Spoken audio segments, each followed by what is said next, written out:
Welcome to Pindar Poetry. We hope you learned something new. You start by establishing large masses.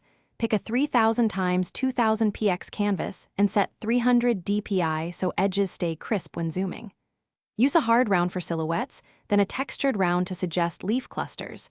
Switch to a scatter leaf brush for variety. Once done, block midtones first, because value reads before color, and establish a single light source. This saves time. Make sure to keep each major mass on its own layer, so you can adjust shape and value independently. You now sculpt form using value and color. Paint darkest areas first on a new layer, then add midtones and finally highlights. This creates readable depth. Blend with a low opacity brush, 15 to 30%, to keep texture. Cooler hues in shadow and warmer hues in highlights give believable chroma shifts. Once blended, use harder edges selectively on foreground leaves to sell focus and soften distant edges with low flow. Make sure to preserve some textured strokes so the foliage reads as you finish by dialing in details.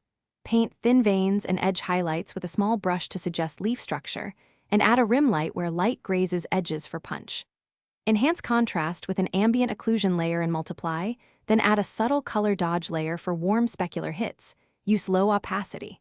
Once done, flatten smartly into a composite and check overall balance. If colors clash or read flat, reduce saturation by about 10%, or tweak curves to rescue the whole piece. Thanks for watching.